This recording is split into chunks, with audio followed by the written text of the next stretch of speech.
Hi, welcome to the first new episode of Oh the Humanities in quite some time. Our first with a guest on this show, following up from all the guest slots that we've had on Twin Humanities. We're very, very proud and pleased to bring to your attention and to introduce the show GadgetGirlKylie. Hello, thank you for having me. No worries, no Welcome. worries. So, how would you describe yourself in the gaming world? I don't know, I just enjoy gaming. I wouldn't say I wouldn't go out there to people and go, I'm a hardcore gamer, worship me or anything. I just enjoy what I enjoy and get on with it, really. Yeah.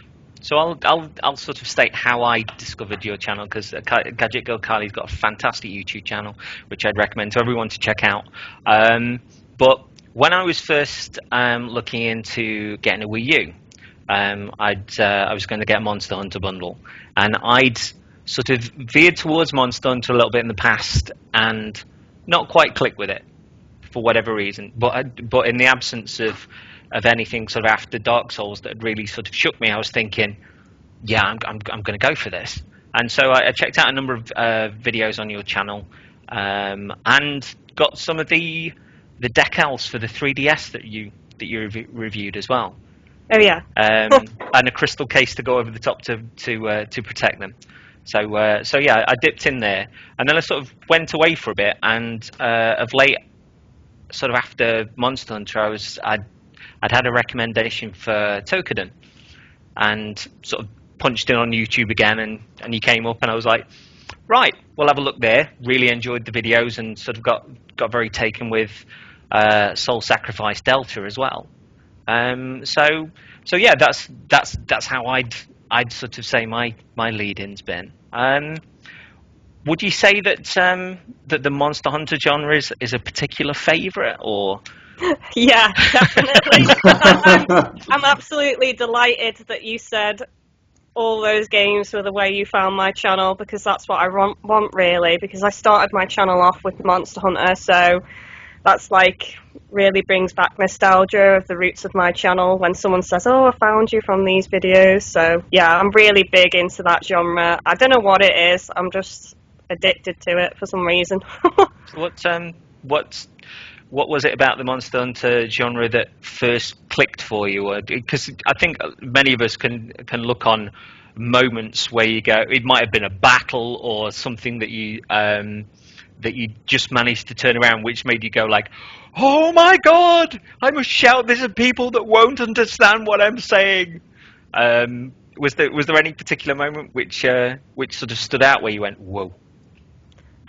Probably the first moment I met Lagiacrus was like a wow moment for me, and taking it down, that was pretty epic. But to be honest, I bought the Monster Hunter games on the PSP and the PS2, and I could not get into them because at that time I was into more turn-based RPG games, and but there was something about them, reading the box and, you know, seeing that you can actually wear monster pieces as armor. I was like, oh, that sounds so good, and I love the designs of the monsters, and I just kept buying the games, and eventually I got the Wii version, and that was when my taste in games changed to more action type games, and I think that's when it just was like a little light bulb went ding, yes, I love this game, and I was just obsessed with it, and probably neglected my uni work because I was on that game too much. I think though, with you saying about that you were into turn-based strategy before, that's an interesting lead-in, because I think even though in Monster Hunter you'd be, you know, when you're taking on a creature, you'd be rolling around, sort of trying to avoid it and stuff, it always feels for me like part of me separates and is controlling the person on the screen, and then the other half of me is going, right, I'll go there, I'll attack that, I'll go there, and it's almost, I split into two minds with the attack strategy and the movement on the screen before I can enact that. It goes sort of two ways. So yeah, that kind of ties in a little bit, I think. Yeah, definitely. I actually have a really funny story. because my brother and his friend Mark got into Monster Hunter from me, and there's actually a few games they've ended up getting because of me, but they got Monster Hunter on the Wii, and I was in my room minding my own business, and then suddenly I heard a load of swear words, which I won't repeat, coming from the bedroom.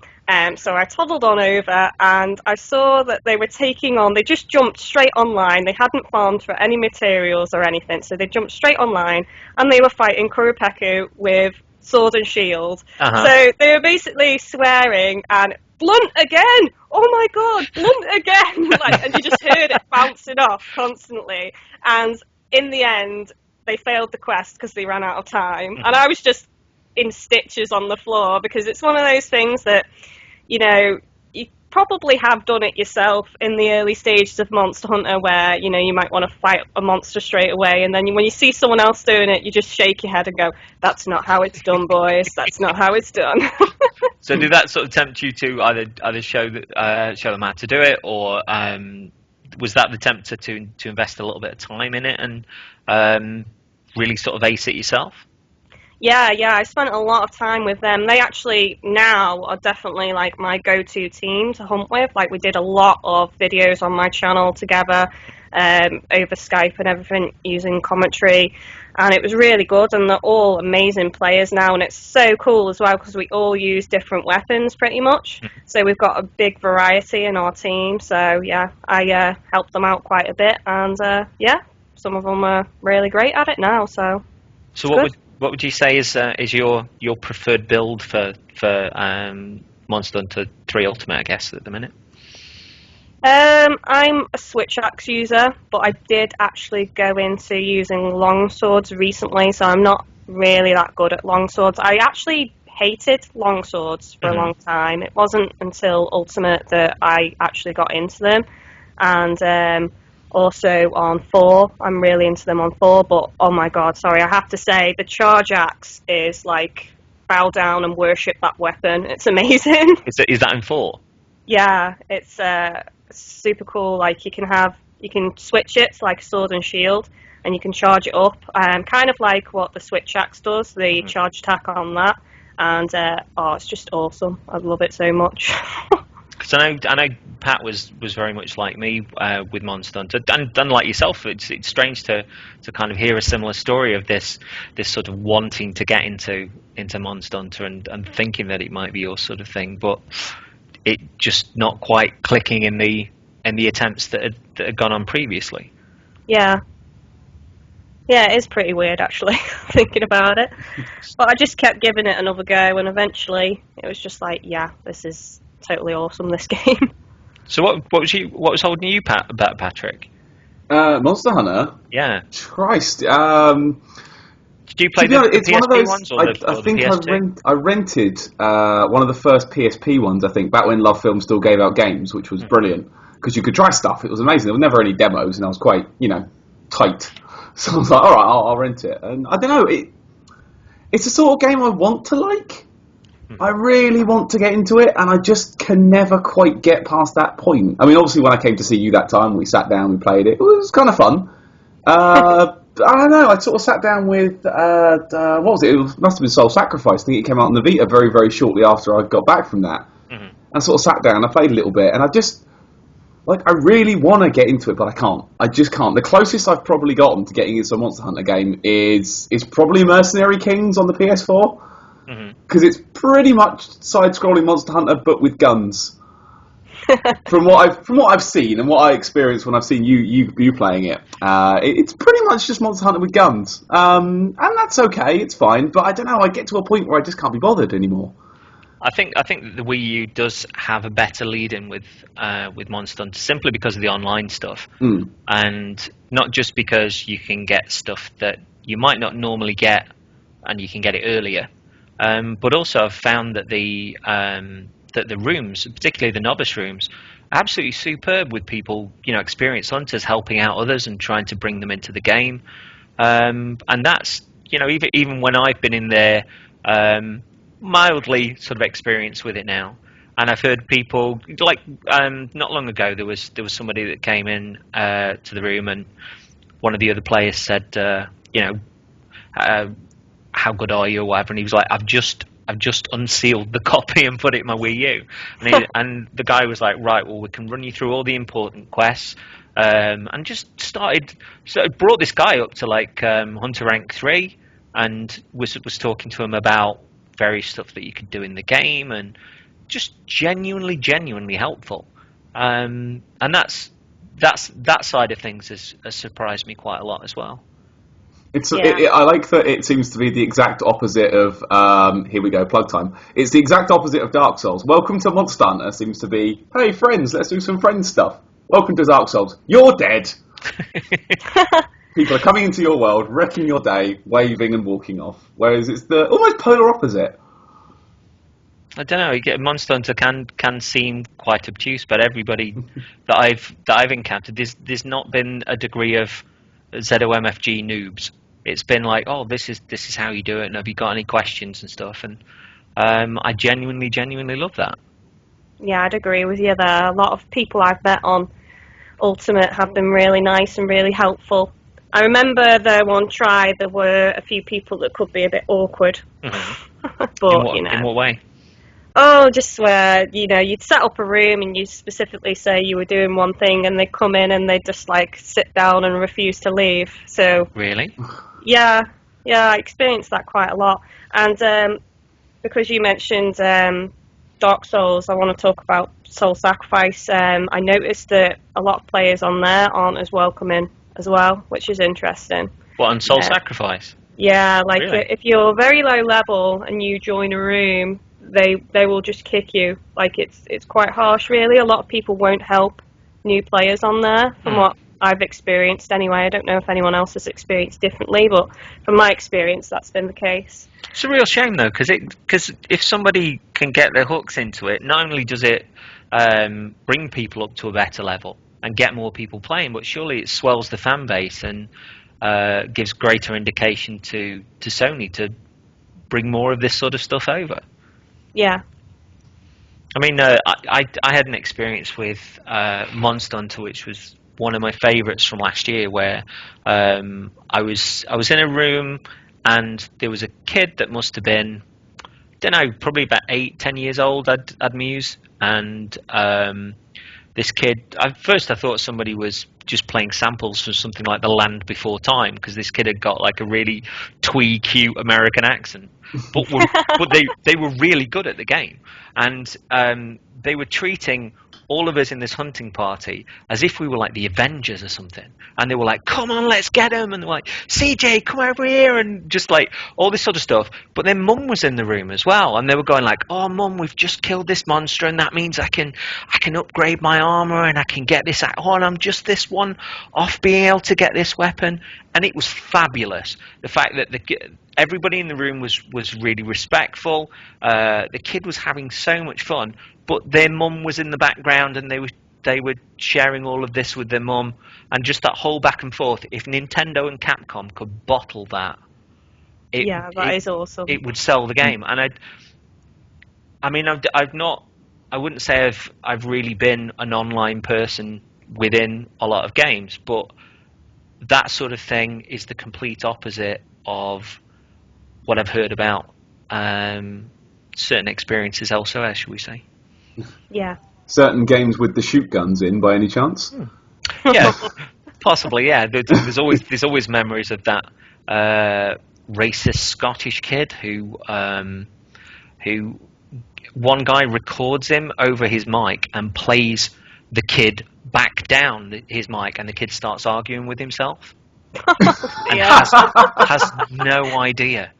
That was just bizarre. But what would you say is the biggest victory you've had then in Monster Hunter?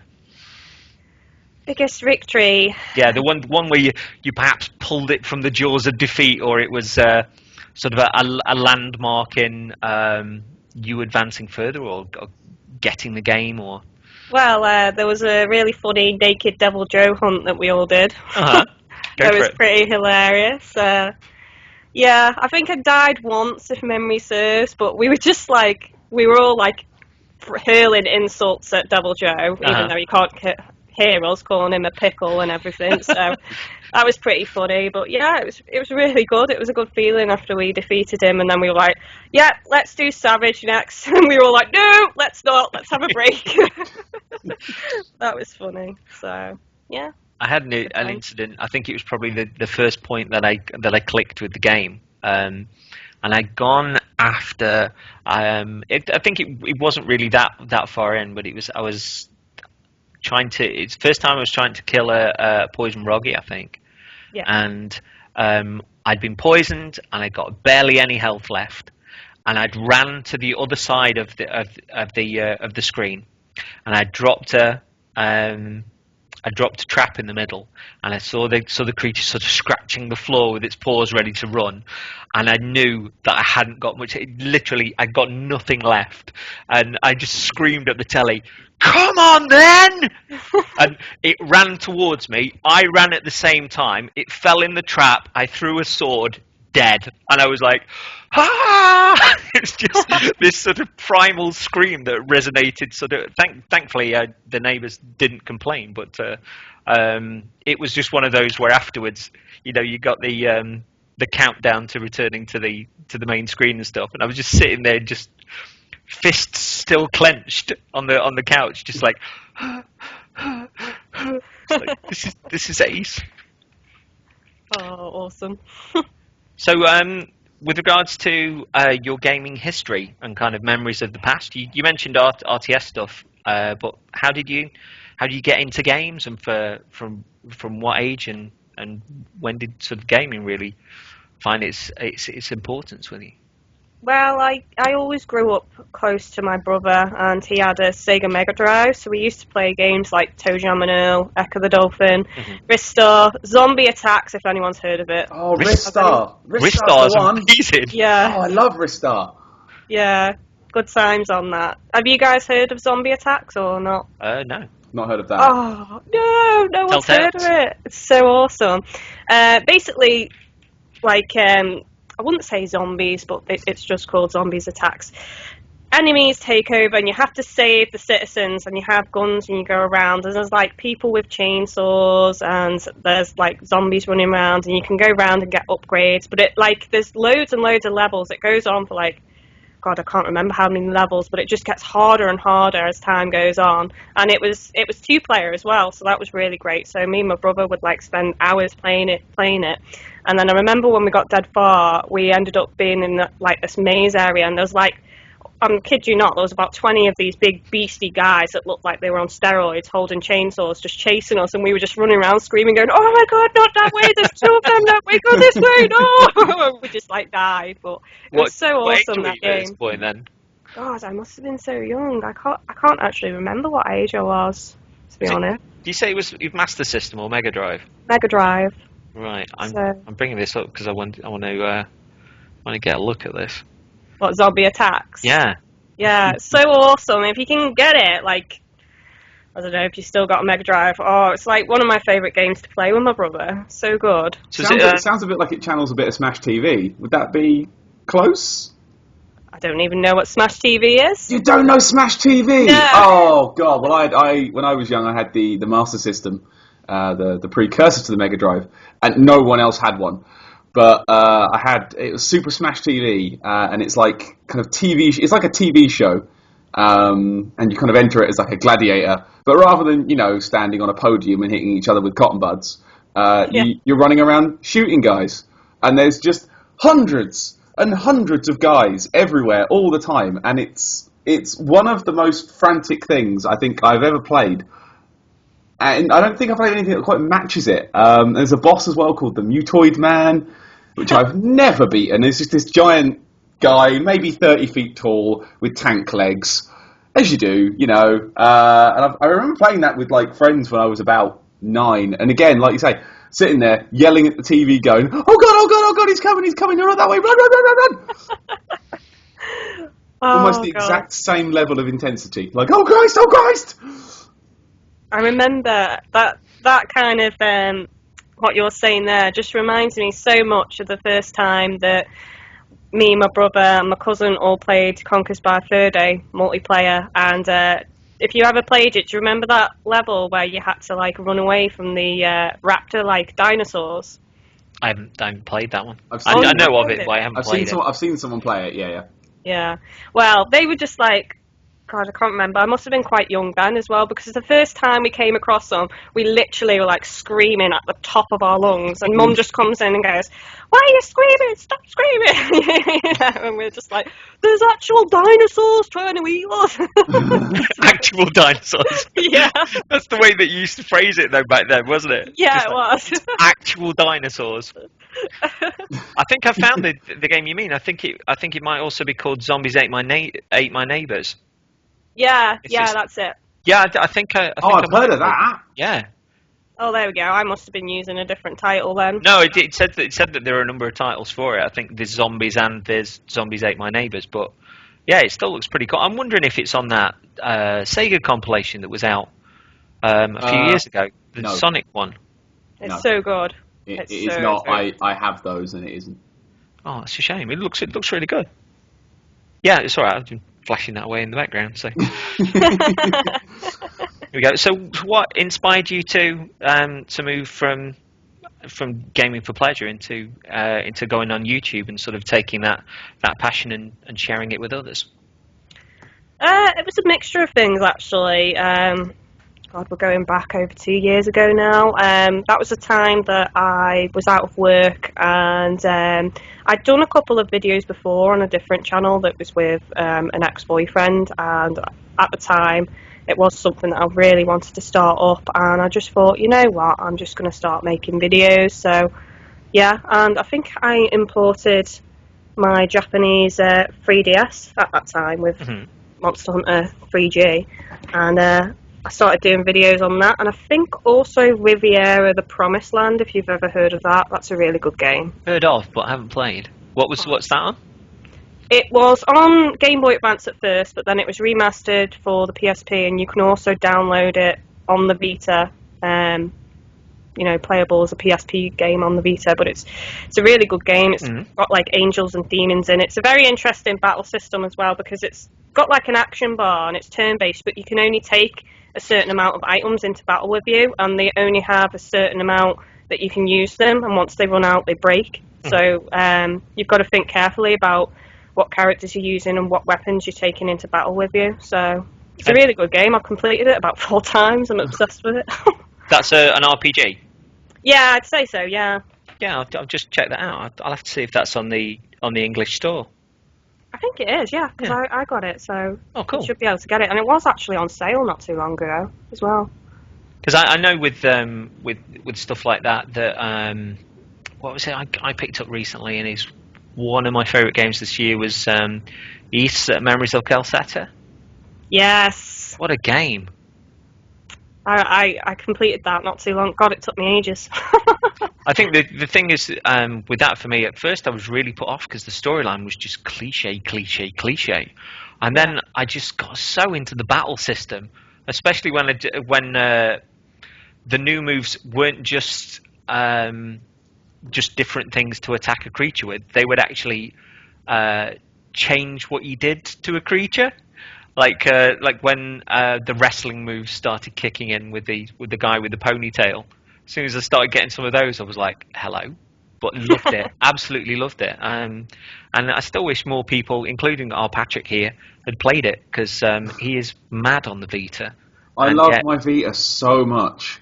Same. Oh, it comes everywhere with me now. I can't imagine not having it. So let's share a little bit of a Vita loving then. So when did you both get your Vitas, and what do you adore about it? Because I am slowly falling in love with my Vita, and I think that's more or less been a recent thing, because there's been games on it that I can't get anywhere else that look really, really cool and seem to be getting released here as well. So Kylie, when did you get your Vita, and what do you like about it? Well, I've had 2 Vitas. I got my original black Vita straight away as soon as it came out, and of course since then I've replaced it with a Japanese Radiant Red modded for obviously direct capture for YouTube, so I no longer have my black one. I was going to ask about that. I was like, how the hell are you capturing video out of this thing? It's a mod. There's I don't know his name, so if he's listening, I apologise. Some Japanese guru in Japan who Just some has guy. some guy in Japan. There's a website, and you basically either send yours in to be modded, or you buy one pre-modded, and they send it to you. And when you get it, it's basically got a micro USB port in it, and it's modified for video out, so you connect it to your PC or laptop, and he gives you software that he's created which allows it to display on your screen, and then all you need to do is obviously use something like Fraps to capture the screen and then edit it in, you know, whatever editing software you've got, and wham, you've got direct capture. But it's so expensive though, honestly. You know, it cost me almost £400 because I bought one from him because I didn't really feel comfortable sending mine off. I'd rather purchase one and receive it. And I am actually considering getting my 3DS modded for Monster Hunter 4, so I could possibly end up paying again. But just beware, it is very expensive. But obviously the Vita TV issues with not being able to have UK and US accounts, and also it doesn't play all the games, even though you can direct capture off it with a HDMI splitter. Yeah. Still, the modded Vita is the best option for that. So yeah. Okay. But back to what I like about the Vita. No, that's cool. It's a good little insight if there's anyone that, you know, wants to follow in those footsteps and wants to put their own voice out there. Because I mean, God knows, you know, we all like to create stuff, but I still consume a huge amount of podcasts and YouTube and that sort of stuff. And it's always interesting when somebody new steps to the fore and starts finding their feet, finding their confidence, and I don't know, has something to say. Yeah.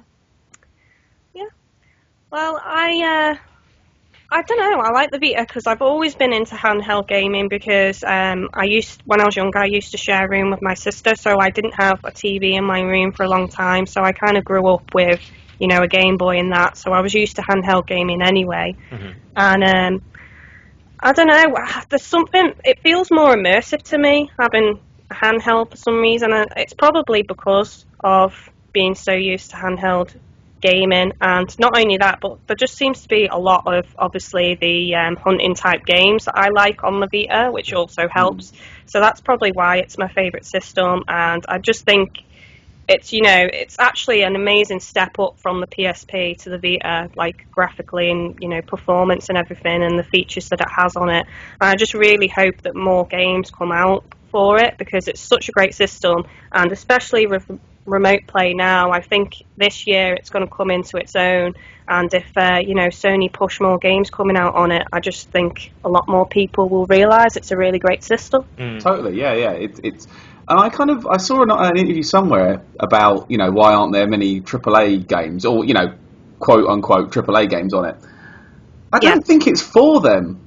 They kind of pitched it as being that. It's like, oh yeah, you know, get your home console games on your PS Vita. I'm like, okay, that sounds kind of cool.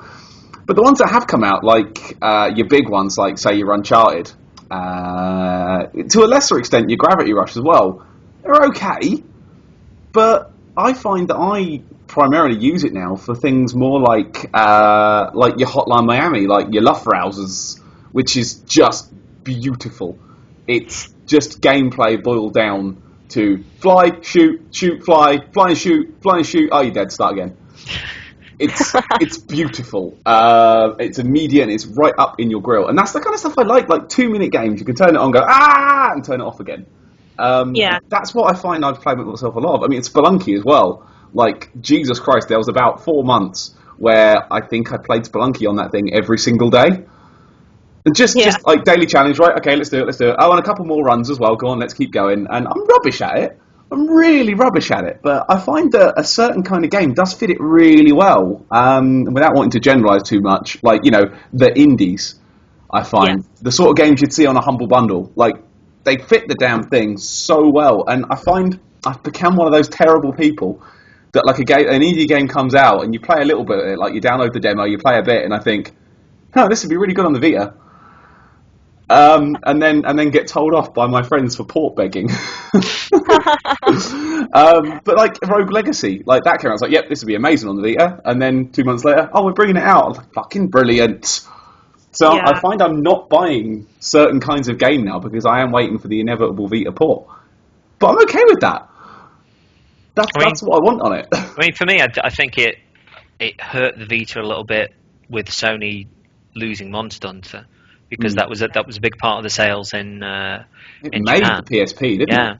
And it seems that whilst there's been a number of contenders to the throne, I think that it's alleged that Nintendo threw quite a bit of money to get it to defect, and possibly with the high piracy rate on the PSP as well, that might have hurt it a little more and made the decision a bit easier from Capcom's point of view.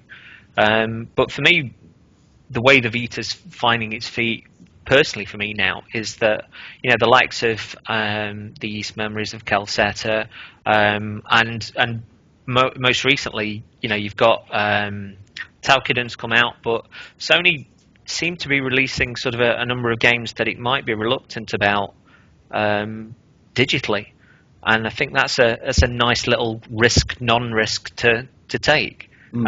Soul Sacrifice Delta surprised me when it leapt onto the store as quickly as it had, and they've got is it Freedom Wars and Orishika Tainted Bloodlines, that are set to follow that up. Although Orishika, when I was looking into it, it is a bit of a crap title, but apparently the Japanese title translates into, and this is the greatest gaming title ever, Go Forth Over My Dead Body.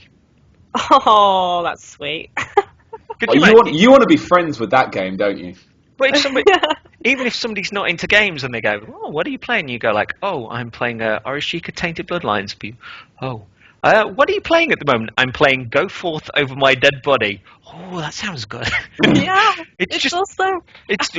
I mean, maybe they're just being a bit protective over in the West, but that's a title and a half. But if Sony are just saying, well, we're not sure about releasing into stores with this sort of thing, we'll go straight to PSN, that's great. And I've seen a lot of people on Twitter sort of saying that I think I'm going full digital with the Vita, and I need to get bigger memory cards and stuff. And it's probably the first console I've seen people actively saying that about.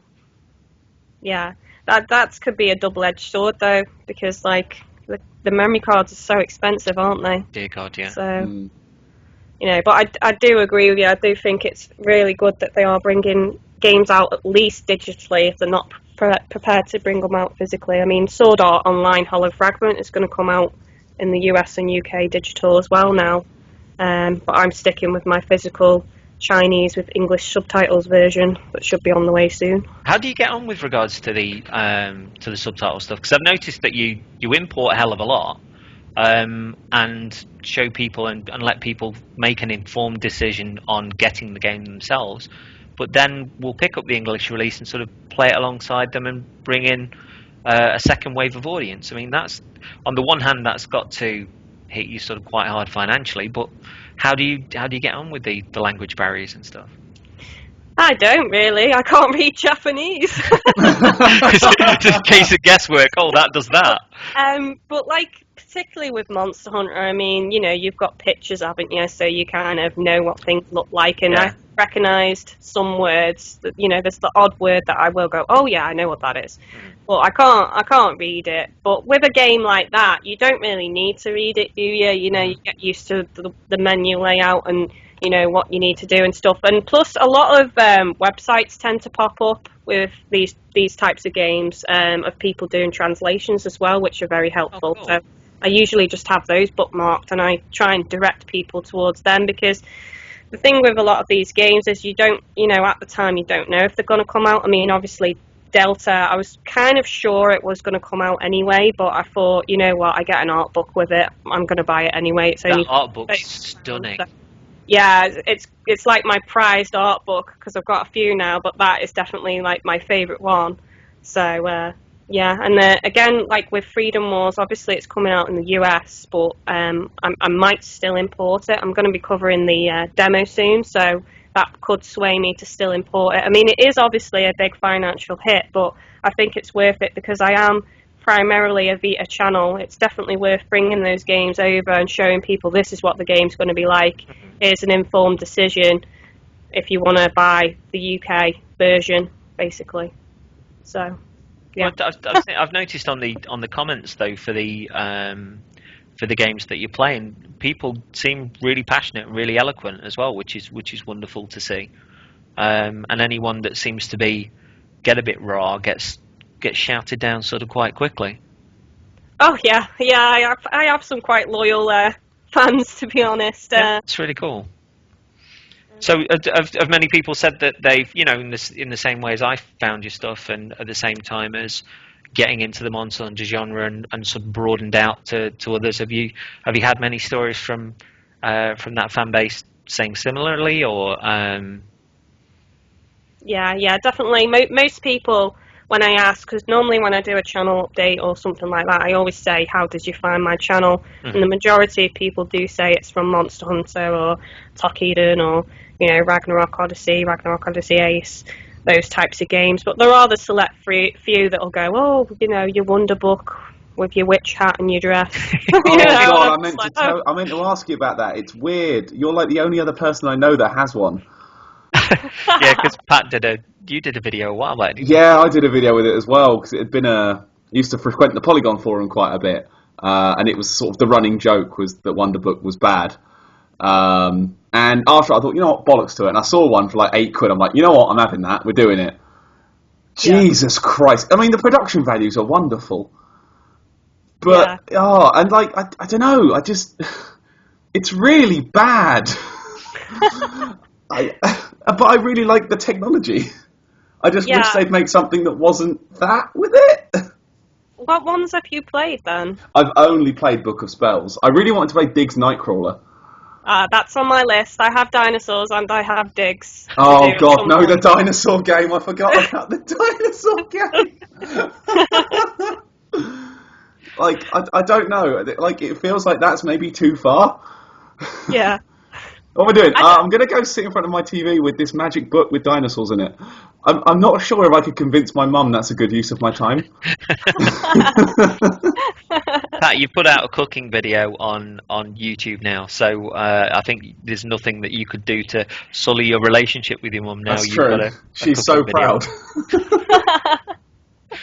So would you say, Kylie, that you're looking to broaden the channel a little bit, or have you had any feedback from like maybe a different audience coming on board with the Wonderbook? And I know you said you wanted to do, is it the Vita Pets? Yeah, I'm going to be doing that. That's going to be interesting. It reminds me of when I used to get the bus to uni and I played Nintendogs, and I was on a bus filled with, so I apologise if this insults anyone, Christians, and I named my dog Demon, so I was shouting Demon on a bus filled with Christians. I'm getting some very strange looks. There's that point with certain games though where they're immersive like that, and I've heard things with regards to like Tearaway as well, where people have been paying them on a packed train, and then it requires them to kind of blow into a mic or say something, and they're like, oh. Oh yes, I've played Invisimals on the bus where you had to laugh. So I'm there just going, ah! And someone turns around and just go, you alright? Give them a little salute and then carry on laughing.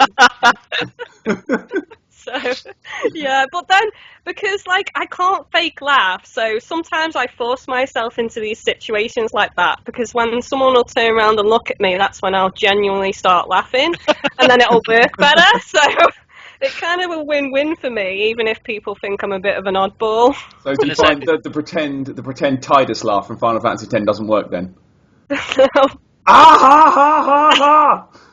No, I actually do that laugh because there's an episode on Wonderbook, Book of Potions, where you have to laugh, and it's so bad. So, I found as well when I did my Wonderbook video that we hadn't actually set up the microphone properly. Same. It was listening to, like, I think my headset that wasn't plugged in. So I'm sitting there shouting, Wingardium fucking Leviosa at the screen, and it was going, I can't hear you. Yeah. Like, how much louder do you want it? Same with me. I was so frustrated, and then I actually realised it's only with Book of Spells, not with potions, that if you have anything else plugged into the USB port, it stops the camera from working properly and picking up noise as well. Nothing else was plugged in. I think I looked in the audio settings and it was still set up for Bluetooth headset. I was like, I unplugged that weeks ago. Stupid bloody thing. And it's like being at like a rock concert. They're like, how are you? Like, yeah. Like, I can't hear you. Yeah. I still can't hear you. It's like, what? Stupid bloody game. So going back to the Monster Hunter genre, what would you say is your favourite game? I know there is a video with your top 5, but I wondered if that had changed any, or if I don't know, anything's amended of the list, and what you like best about your number 1, I guess. Oh, I knew you were going to ask this question. It's such a difficult question because for a long time Monster Hunter has been my favourite, but Soul Sacrifice is just so good. Like the story, the lore, the characters. Like I was actually crying like from story, and I've never cried like. Well, I have cried from a story from a game before, but it's been a good few years. And this is story stuff that wasn't in the original release. Yeah. This is like the new stuff, like spoiler, Linuxian sister, and stuff like that to do with mainly Sympather. Actually, her storyline just tugs at the heartstrings so much, but it's really sad. And I think that's what sets it apart from Monster Hunter, is that Monster Hunter's never really. I mean, with 4, they've tried to integrate some story, and you get the cutscenes seeing your character and things, which is cool, but there's never been like proper storyline with it. And I know that's part of its charm, but for me, like, I enjoy a good story, so I don't know. I would say Soul Sacrifice Delta for me has overtaken Monster Hunter now, but that could change. That could change when Monster Hunter 4 comes out in English, because Monster Hunter 4 is the best Monster Hunter I've played by far. So, and I love my Japanese version, so I'm really looking forward to that coming out in English. Because we saw a video when Patrick came here with it was like a giant snake sort of crawling around a mountain, and we were watching. Yeah, that thing was cool. No, and then a certain bit where it kind of they were. The hunters were trying to climb up it and jump onto different bits of this mountain, and then there was a part where the snake's head went into the distance, turned round, and just threw itself at the screen. And we both sat on the couch, were like, no, like jumped back. Oh dear. dear. It's incredible, and it's how the 3DS is doing this sort of stuff is crazy. Yeah, there's definitely really good monsters in Monster Hunter 4, I have to say. And, obviously you've got the new weapons as well. Like, the insect staff is really good because you can vault over attacks and things. Yeah. So, you're dancing around, flying through the air. It's pretty awesome. you can clamber on monsters this time as well, can't you? Yeah, you can ride them and then stab them in the head. Did you play Dragon's Dogma? Dragon's Dogma is so good. Oh, Dragon's Dogma. This is where Patrick laughs in the background because Here we go. For a certain point, Dragon's Dogma was all I spoke about. But Dragon's Dogma, I absolutely loved fighting the monsters in that. And when they said that mechanic was in Monster Hunter 4, I was just like, you're taking the wonderful Monster Hunter and you're putting a bit of Dragon's Dogma into it. This is like you're like scooping out my dreams as ice cream. Dragon's Dogma was so good. It made me put down Skyrim, which I've still not completed, and I played Dragon's Dogma instead. That's how much I enjoyed it, and I completed it. And it's rare for me to complete a game like that, to be honest. So that says a lot. To be fair, no one's finished Skyrim. No, it's never ending. I've never finished. I've only got halfway through it, and like, right, I'm level 50. I've barely touched the main quest. I find with games like that, I really do just get bored now. If a big open world like that, game like that, doesn't have something cool going on, then I really find I just tag out of it. Just mentally tag out. I mean, I really wanted to play more Dragon's Dogma, but things keep cropping up, and it's like I can't give another game 100 hours of my life. I've got things to do. Now, you see, I completed Dragon's Dogma on PS3, but have bought it again on Xbox 360 just so I can complete it again on a different system, and just so I can play it again from the start completely. I know my PS3 I could probably just play it under a different account, but I didn't want to. And I love the combat in that game. I love the fact that you couldn't fast travel particularly, that you were making a journey if you had to go anywhere, and the importance of the day to night cycle and when you set out was huge in that. I've got, and especially with the PS3 one being able to take pictures, I've got pictures of a certain point where I could hear things at night surrounding me. I had barely any health left, and I stood on a rock and waited till sunrise. I was that scared and that frightened that I wouldn't be able to get back, and I wouldn't be able to get to somewhere where I could get health, and I wouldn't be able to see what was around me. And for a game to instill that level of I don't know, we can all feel incredibly powerful in games, but the point where we feel like lost children, I think is often the most important point, because it just centers you to this huge degree of I don't know what to do, and then you sort of go into almost the same sort of survival instinct as you might in the real world.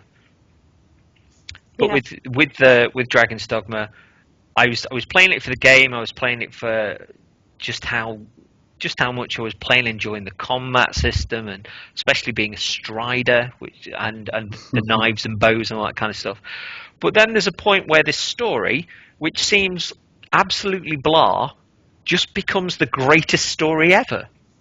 Yeah, I agree there. And not putting any spoilers in if anyone hasn't played it. Hello. But there's a point where the game tugs the rug out from under you to such a degree and goes into a kind of end game that you just weren't expecting. It absolutely floored me. I'm sure it was one of those where I was sitting on the sofa just swearing at the screen like, no. And I'm sure you know which part I mean, Kylie. Yeah. Darkened skies and all. But and the actual ending was just amazing. Definitely. It's definitely one of those games that stick out in my mind. One of the more enjoyable experiences. I haven't actually had time to play the Dark Arisen bit yet. I've heard good things of the people that I know that like it. I've heard good things about it. I've heard mixed stuff. It's very, very difficult. The stuff that I've played, extra items and stuff, but they really do throw stuff at you. Really throw stuff at you. But it seems to be quite spontaneous in certain degrees as to what you get. At any certain point, there might be enemies that pop up in certain places that might not pop up the next time you play through it. So it keeps you on your toes. But I must admit, I've not gone through to the end of the Dark Arisen bit. Yeah. I just haven't had time at all. Is it something you want to go back to then eventually, or are you Yeah, I'd like to, but I'd really love to cover the game actually on my channel, but it's quite an old game now, so I don't know if I think a lot of my Monster Hunter fans would take to it, obviously. I think so. I think there's a huge crossover between the fan base for each as well. Yeah. I mean, of people I know that love Dragon's Dogma, I think to a man they love a Monster Hunter as well. So, and I think fans graduate towards good content of games that they love as well, whether it be a new release or not. I mean, one of the guys that in the Dark Souls community is putting out Kingsfield Let's Plays. And he's doing Kingsfield Japan and Kingsfield 4 and stuff. Still a pleasure to watch, not just for the way that they tie into the other From Software games, but just because it's kind of cool to see what came a while before. So, plus, any game that has a photo mode is clearly worth giving your time to, because that's all I'll spend my day doing. I love that photo mode in Dragon's Dogma. I still have a folder of pictures throughout the entire game. and certain points where I'd be in the middle of the battle, and just part of my head would just go like, pause it, take a picture, and you just get like a giant chimera going like, "Arr," like leaning in, and it'd be like, oh, that looks really cool. No, I do think the other way. Dragon. No, I did mind the other way. I only played about 2-3 hours of Dragon's Dogma. I wanted to play more, but I've left my guy stagnant. Over half the pictures are me showing people who's boss. I think the very first power you get with your the daggers is like a stab, and then a spinning back kick.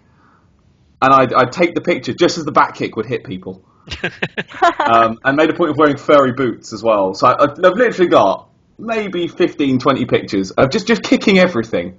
Kicking that cow that takes the snake head to the place, kicking the snake head, kicking your party members, kicking dogs, kicking the rabbits, just kicking everything. That, actually, with regards to rabbits, one of the things that made me laugh from playing it the second time around, it never gets old when you throw rabbits off a cliff. It never gets old. Oh. Just that it's literally like that as well. When it's like a... And even the cheekiness of the goblins, and I like a game that's got that kind of that sense of humour to it. I just think it's really almost like the Monster Hunter's got that sort of 1920s black and white comedy run that it's got, where it's like the Yeah. and the different gestures and stuff. I enjoy that degree of quirk to it. So. And your pawns are always so caring. They're always worried. Careful, master. Unsteady footing ahead. They say that so often. And I'm just like, oh, bless you. It's okay. I'm not going to fall. It's weak to ice and fire. Yeah. I've been doing this a while. I know. Yeah. Yeah. Yeah, but I think it's really cool that you can lend your pawns to other people's games, and then they can come back and go like, I'm experienced in this area, master. And I was like, ooh, that's really cool. Yeah, it's pretty cool. I wish there was a proper online on it though. Still.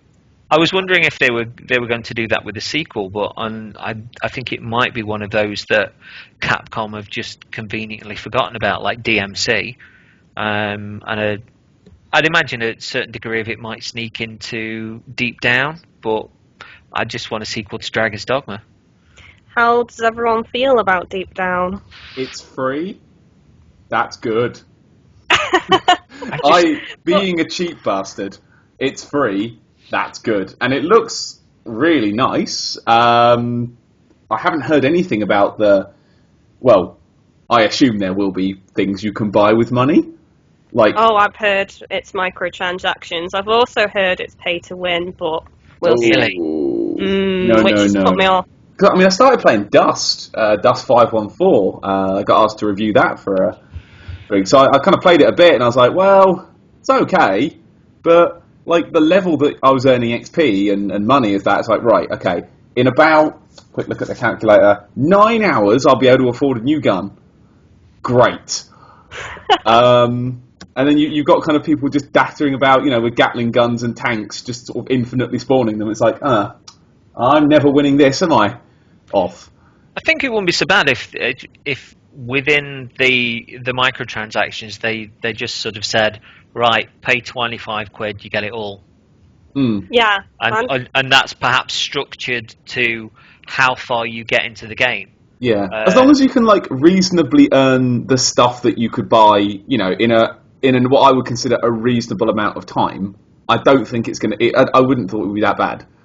As long as you can earn all the items you could buy, and it won't take you a year, I don't think that's too bad. And I think the fact that it's just against enemy, there's no PvP in it, is there? I don't know. I've not seen any. The fact that it's player versus enemy is probably a bit better, because you haven't got to contend against someone else's wallet. You're just contending against the game. I don't know, cautiously optimistic for it. Like I say, it's free. I'll play it. It's free. Jumping back to Soul Sacrifice Delta, would you say that's a bit of a difficult pitch to, I don't know, not only from Sony but to other players, and that's possibly the reason that you're getting so many views on the soul sacrifice videos. So because people are going, well, I played the first one, it didn't quite click with me, which is what I've got when I've sort of spoken to people about quite fancying it. And I don't know, folks tuning in to try and ascertain what's changed and what's different, and if it's better, that sort of stuff. Because it's more of a, not quite a sequel, like a version 1.8. I've heard it described as. Yeah, I mean, I keep trying to explain to people because, like, a lot of people that own Soul Sacrifice keep saying, "Oh, I don't think it's worth it," and all that. But you know, it's how much is it? £23.99 on the UK PSN.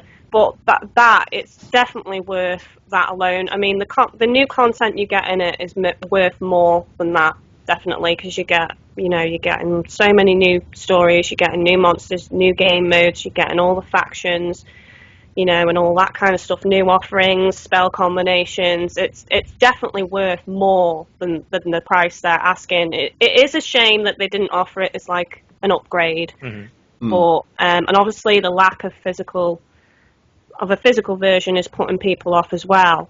And I do think it's like, I don't know, it's not really been put out there a lot to new people, like, to discover this game, to be honest. Well, I was saying that, it was on Plus a couple of months ago. Yeah, I mean, that did well. I noticed a lot of people subscribed and commented around that time, which was great. But I just don't think there's enough information out about the game. I get so many people asking me, like, what's different and everything, and you know, I constantly have to tell people. I mean, I definitely think it's going to be worth my while making a video just saying what is new on Soul Sacrifice Delta and just listing everything. I think it once again lets people make an informed decision, but also leads them back to the other videos to see about the gameplay stuff. Because of the stuff that I've looked into thereafter, I'd heard the stuff about, you know, the extra faction that you can play as, and the weather effects, and the graphics been polished up. I had no idea that it was story heavy until this conversation, which is of real interest to me. It is. It's so story heavy in such a way that every single minion has a story, not just the big monsters. You've got the stories of the characters, and then you've got lore on all of the monsters, all of the minions, and you know, it's so dark. Some of the stories, you know, you read it and you think, oh my god, am I actually in a nightmare? Some of this stuff, because it's so deep, and a lot of people overlook the story of the game because, like, a lot of the story is hidden away in the pages of the book. It's not, you know, it doesn't force you to read it like the lore on the monsters and things. But obviously, where you've got the story on the characters within the Sanctuarium, Avalon, and Grimm, you know, you get to experience that from the book. So, you know, there's a lot to read up on, actually. There's still a lot I haven't read up on, and I enjoy reading it before I go to bed, like a book, which is great. No, that's been part of the joy of the Dark Souls type stuff for us, because I was going to say, there's a game we know that's like that. Yeah, you know, you can go through the game and enjoy it just as a game, but if you start connecting the NPC conversations and you look at the write-ups for the weapons and the armors, and you can start linking things together that go way beyond the game, and that's led to loads of people doing fantastic lore videos, and you know, that then leads people into wanting to play the game again, and I don't know, things deepen like that. But I love it when they have that off the beaten track a little bit.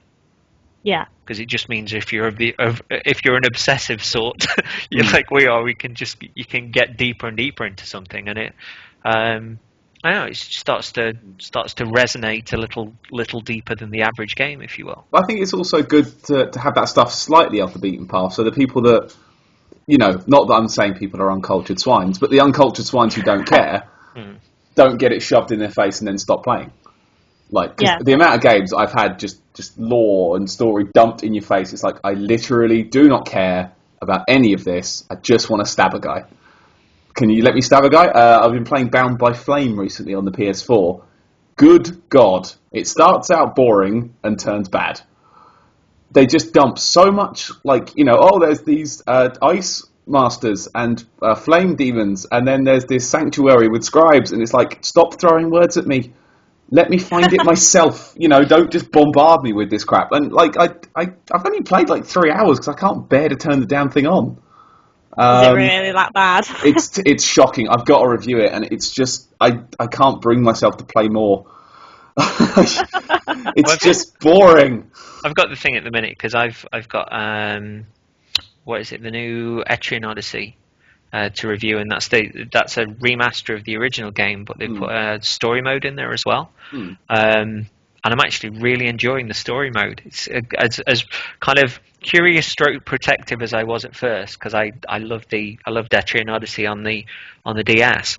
The story mode, it feels completely different. The way that you're led into the game is far more considerate for new players. The story seems really engaging so far, and not just a kind of fancy cliche. There's lots of sort of science fiction and mystical stuff in there, and I don't know. It's that's been a good lead into that sort of stuff for me recently. So I'm still plugging away with that one. But then again, having just said that I don't like reams and reams and reams of dialogue thrown at me, I've just realised I really like Metal Gear. And could watch those I could watch those cutscenes all day. So 10 hypocrite points. Coming back to Soul Sacrifice again, something that I meant to ask you. I watched your Twitch stream last week, and there was an amazing series of levels with the character sort of riding a magic teapot through various levels, and the levels. There's like a magical teapot in the centre of the room, and then loads of ground sort of seems to crumble and form outwards. Then there's a boss battle, and all of this seems very Alice in Wonderland. And then after the boss is killed, all of the ground crumbles again and reforms in a different way, and a different boss arrives. And it was amazing to watch because it was something that I hadn't considered was in the game for a start. But how heavy is the fairy tale motif, I guess, and the Alice in Wonderland stuff, and does that spread outwards within the new sort of story in the game, I guess? Yeah, you've got a lot of different fairy tale characters. You've got Red Riding Hood, who I don't want to give it away, but she's awesome. You get to see the big bad wolf, and you've got Prince and the Frog. What is it? Something in the Hair. I don't know all my fairy tales. And then you've got Alice, as you said, with that level. That section of game is like separate from everything else, but you can play that online or offline, and it's basically like wave after wave of enemies. You go into this Alice's maze, and you take on.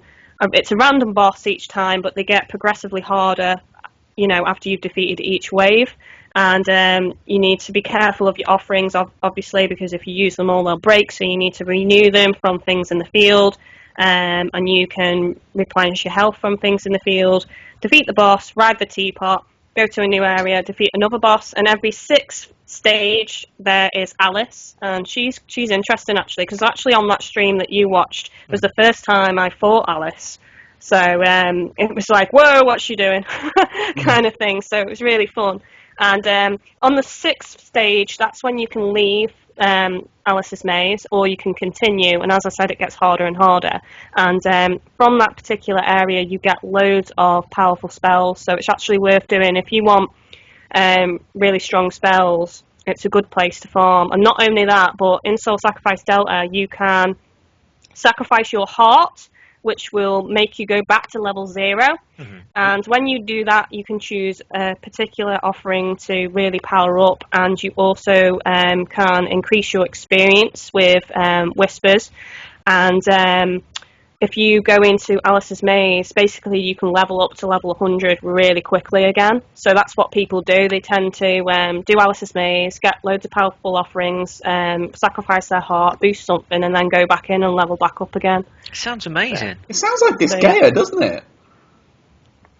I'll have to ask you on that one, because I don't really know. Disgaea you can do the same, where you kind of jump into like the item worlds, they're called, where you can level up in every world's got its own randomised dungeon in like that, and you can sort of hop out every 10 levels or so. And again, you can revert back to level 1 with a bit of an upgrade, so you can level up faster and stronger than before. And I love that. Yeah, the thing is that the more I found out about the game, the more taken I am with it, and the footage has been fantastic to watch in of itself. But part of me, when I was looking at the release onto PSN, I was like, well, Sony have put it out there, they've got it out there sort of quite quickly. But there does seem to be this scramble for information. But the more I piece it together, the more I'm now getting frustrated as to why Sony aren't shouting about this a little bit more, because it seems there's tons there. I know loads of people who adore, gothic fairy tales and stuff like that, and will be all over this in a heartbeat when I tell them that's in there, but I had no idea. I need to tell you something else as well, which possibly could be a spoiler, so if anyone doesn't want to listen to it. But you know, obviously you have your factions, don't you? You have Avalon, Sanctuarium, and Grim. Avalon being sacrificed, Sanctuarium being saved, and Grim leaving it up to fate. Mm-hmm. Well, you gather points from playing the game. You actually gather a hell of a lot of points from playing Alice's Maze, and you log these, and it gives you new titles. And not only that, but if you log them and you log in online, it shows you where each faction is in the world, like how popular they are. Uh-huh. And you get rewards if you're part of the winning faction, and it counts it as a tally. Wow. So, and you can also switch factions at any time you choose as well. And there's specific rewards you can get for different factions, as well as specific offering rewards for each faction as well. So, like certain spells you can only get by joining a certain faction. So this gives the game so much more replayability. And if you're like really into collecting as well, you'll go, right, I need to change and I need to get this offering and all that. So it is worth your while, and it's really cool as well to be a part of that and go, yes, my faction is winning, I'm going to get something good. So, but there's still that itch in there for people to jump between factions to broaden the use of the items that they can get there as well. Oh yeah, definitely. And there's so many different builds now that you can get. I mean, I don't know if you know much about the sigils on Soul Sacrifice. No, go for it. Nope. No, the sigils, you have a sigil, and each sigil has one skill that is active no matter what your build is. And what I mean by build is you have a max level 100, and if you go 50 save and 50 sacrifice, you're a neutral build. Mm-hmm. Whereas if you go like 99 sacrifice and 1 save, you're a chaos build, and vice versa, you are a holy build. So when you have your sigils, you will have a permanent effect that is always active, and there's a secondary effect. Now, the secondary effect, depending on what type of sigil it is, works best with a certain build. So you've got to really think about what kind of spells you like using and what build you actually want. Mm-hmm. And if you want a certain build, you're going to have to think, like, for example, I'm using a lot of terrain and bomb magic, so that's more in a Grim build. So if I'm 50-50, the second effect on the sigil will obviously be active, which means I get more boosts on my character. Mm-hmm. And not only that, but now on Delta, there's an area on your arm, which is like the center of your arm. If you have 2 complementary sigils and you are of the correct build that matches those sigils, you'll get a resonance, which then gives you an extra boost on top of that. Oh, wow. So the sigils almost work like a materia in Final Fantasy, don't they? They're extra little abilities that sort of lock in.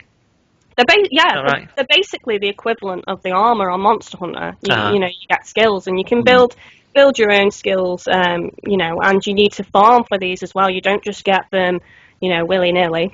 You've got to, really farm and get certain, sacrifice a certain monster, save a certain monster so many times to unlock it, and so there's a lot of farming involved, and there's a lot of depth to it as well, which a lot of people don't get to see that.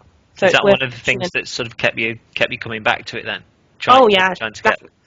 Definitely. There's so many good builds. Like I was a neutral build on Soul Sacrifice, and I have gone a neutral build on Delta, but now I'm seeing so many good builds in Sanctuarium and in Avalon that I will be de-leveling my character and going over to a different build and playing with things. So you can break down the levels sort of quite easy to then build them up again. Yeah, you can, but bear in mind it is Soul Sacrifice, so you can't just like say like I'm level 100, I couldn't just take away 50 sacrifice levels and then put those 50 back in. Once you remove them, they are gone. You have to refarm. So you do have to refarm. So, so yeah. But I presume you can do it a little bit faster. Yeah, there's like, because on Delta there's whispers you can get, and you equip them to yourself, and you can get like a medium or small, and I haven't seen a large yet, but I guess you can, experience boost. So like there was certain bosses where normally I'd probably get about 70 save or 70 sacrifice, but with those equipped I'd get like 340 instead, or something like that. So it really does level you up quick, so you don't feel like, oh, I have to level up again, you know, because with those it's just like, as I said, if you do the Alice's Maze as well, that just like levels you up really quickly again. So, so as someone, it sounds absolutely mental. I'm really falling in love with it. It sounds awesome. So I have a question. As someone who can't really justify spending another 25 quid on a game at the moment, do it, Patrick. Do it. No, I really can't, because I've got a wedding to pay for.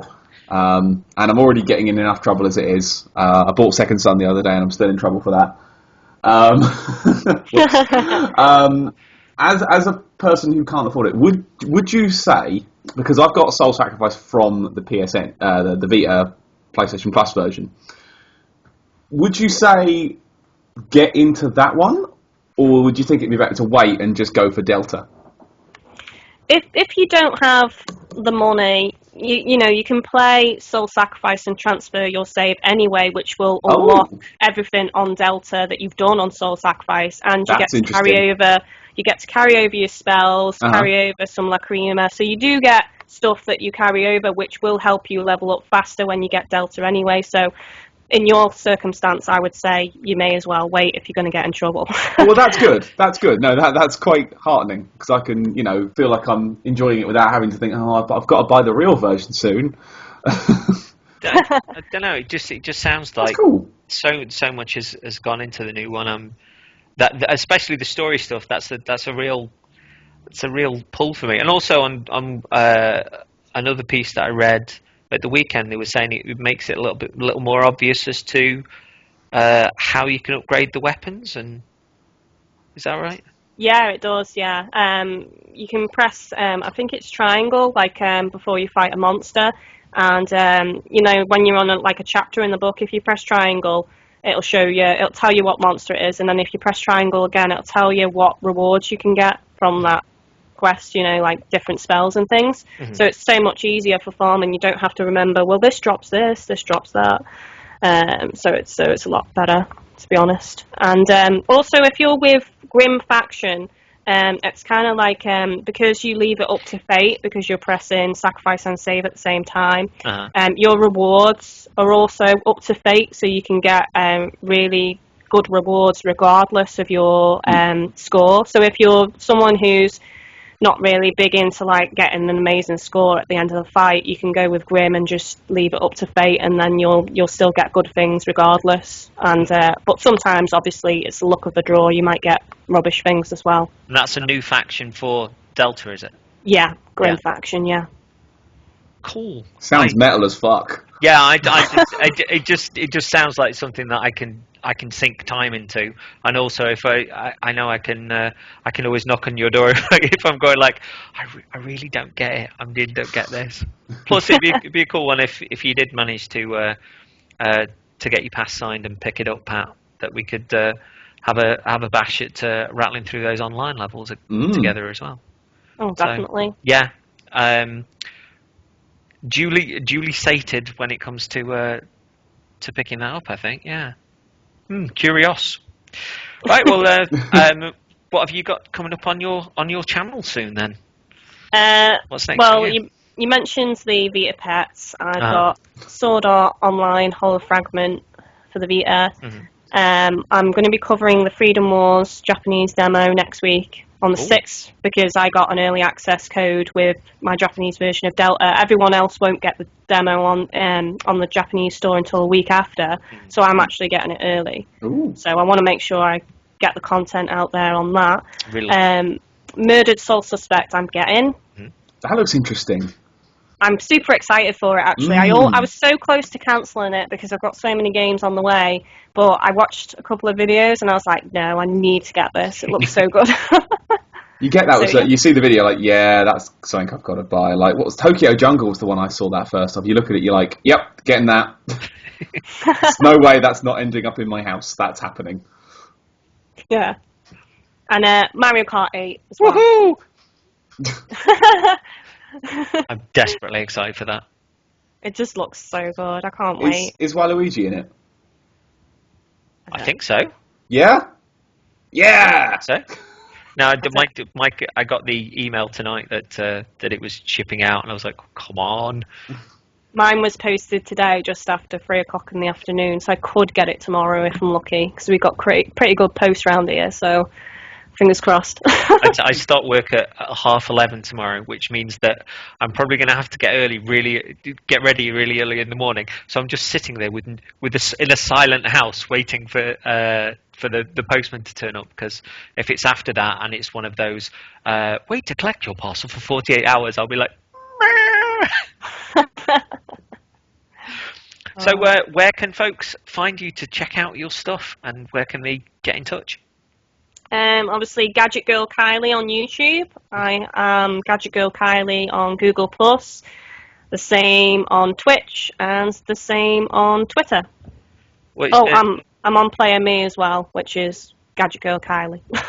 Well, it's been a genuine pleasure having you on. It's been a really good chat, beyond like Monster Hunter and games in general and old Mega Drive stuff and Soul Sacrifice. And it's been tops. Really appreciate you coming on. I hope you enjoyed it too. Yeah, I really enjoyed it. Thanks for having me. Nice to meet you both and have a chat. Cool.